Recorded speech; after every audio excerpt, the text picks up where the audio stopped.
Here we have a coil tubing pipe, which is basically 238 inch coil, and as you can see, this pipe is taken from the end of the coil tubing, where 278 inch external dimple connector was made to perform the fishing job.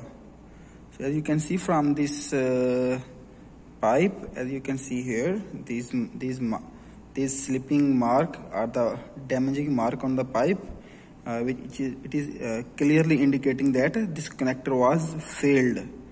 That is, it was slipped off, or you can say that it was scratched out of the coil tubing while the execution of the fishing job. Okay, here you can see that this pipe has been, see these marks showing that the screws of the external dimple connector, they scratched off, and then ultimately our BHA was lost in the well bore in this particular job. Now maybe you are thinking that as per the standard operating procedure of coil tubing, we should do the pull test prior running the coil tubing inside the well bore, and we do the pull test to the maximum value or the greater than the anticipated value of pull which we will apply during the real job. That is, if we have to apply like let's say 30,000 pounds in the job, we will do the pull test at 40,000 or 50,000 extra than what we have to apply in the real job. So why this was failed? Of course, we have done the pull test, so why it was failed? So talking about the reason of failure, in this particular job, the pull test was done at 50,000 pounds, 50k.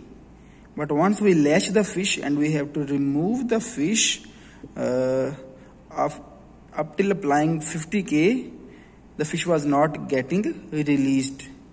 Then the tool specialist who make the tool, instead of using the proper guideline, he became overconfident, and then he asked to apply 60k, that is increase the pull test value.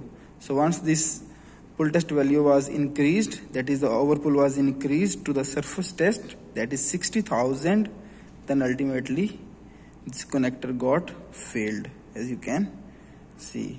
So the lesson learned are that we should not violate the standard operating procedure. We should not expect that it cannot happen if it is not happened before.